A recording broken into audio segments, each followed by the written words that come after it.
1.5 hours of interior design, including the render, so let's see how bad this turns out.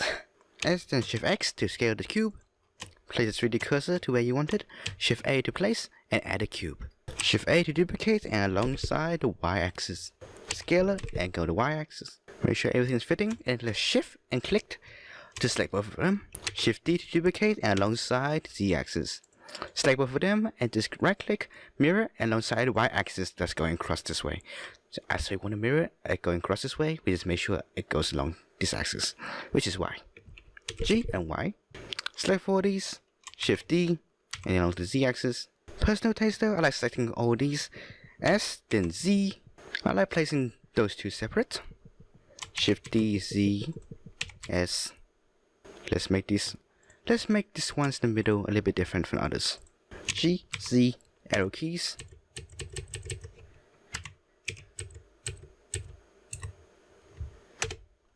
Oh, that's nice. So arrow key controls the axis. So let's do the same over here. G and Z, and just the left arrow key. G and the right key, and that's nice. Everything matching. Let's select everything again. Control drag to deselect the opposite function. Control J. As the last object, active object was over here. Select the larger box. Let's hit the spam button, and now let's just hit boolean. Make sure some difference and just select this cube, and any difference of this cube and this cube will be cut out. Select this cube. Go to object data, display properties, and let's just turn texture into wide so you can see what you're doing. So it'll be cutting right into here. If we change the options into unions, it would join the shapes over there, and it set everything into intersect. It's just everything intersecting between the two shapes as it explains. So let's keep this one into difference, and this will give us what we want, a nice cutout. Let's add the base. Shift D, Shift right click to add this 3D cursor. Let's add a cube right here. Scale it in. We could mirror this, but I don't want to go through the hassle. Shift right click, add this 3D cursor over here. And now let's add the cube over here to add a loop cut. One over here, another one right over here. Select the face selection, and now let's hit E to extrude. Shift D alongside the Y-axis in object mode. Add a boolean modifier difference using the eyedropper tool, and now let's select the shape, grab, and then Y. Let's apply this first. O, P, and by loose ends, and that's by each individual object. The object, so origin to geometry, and all of them will have their own geometry. Let's go and find some wood texture. Wood. Let's drag the image that I need within Photoshop. So this base color can be our base color.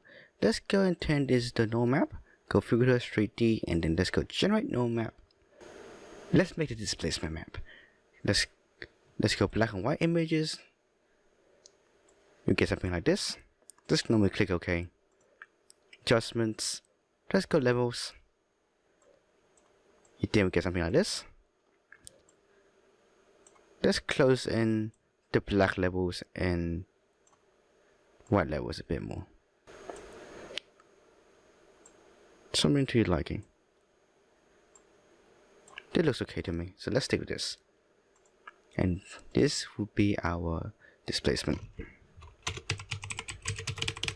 Nice. This is the normal, and this is the displacement. Let's do the displacement first. Shift A and vector displacement. You can do this with a normal image as well, but I prefer this method. Settings, and then let's go displacement and bump. Just make sure you're on cycles before using this. Let's change this to something more reasonable. 0.05 is usually the one I go with. I always get those two confused. Bumping null map into normal, then color, into color. Yeah, that'd be nice. G and then Z. Adding a basic few textures here and a bit of color. It's pretty damn effective. Let's select all these. Select that one, select that one, select that one. Control L. Let's select materials. Add a material here. Set the base color to be a bit more of a grayish color. No subsurface modifier. Metal to that. If you're having trouble with the boolean modifier, if it happens to be glitches, just try increasing the size of your object with S, and still scale it up. And that's usually the issue, because boolean modifiers doesn't work that well with smaller shapes. Sometimes it does, and sometimes it doesn't. It's one of the weird things.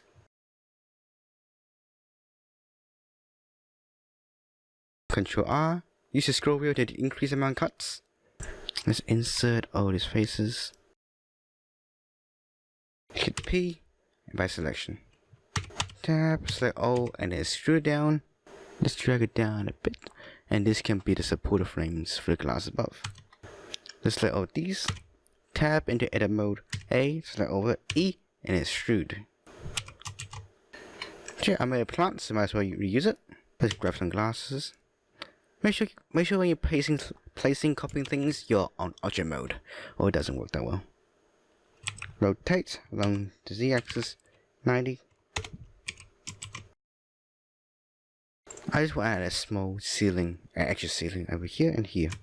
Now we're going to G and then X, G and Y. Tab, select this face, I. So we add a bit of lifestyle, make it more believable. U, smart UV project. Let's do that in edit mode so they're all the same object. Let's add a boolean. Select the cubes, set difference, sun, and let's make it this angle. Go to render mode and let's see how that works. Maybe the wall's a bit too high. Let's go crank this to 140. Color management, I set UV, filmic look, and change that to filmic look. Control Alt 0 to place the camera where you're looking. Go to camera settings. I usually, from photography standpoint, I try the 4:1 is actually pretty good. Though I often find myself using a 14 or 16 version. So let's run this and have a look. F12. It feels empty on that side. Put the camera.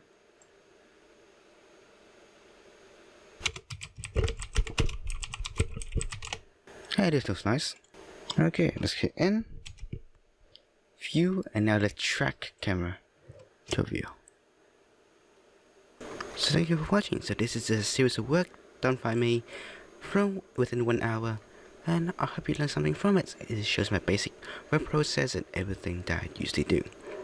So yeah, you can do a lot of things with 1 hour, and just some basic layout is pretty simple to do. So yeah, have a good day everybody, and I don't know why I made this video, but it was fun. Have a good day everybody, and take care.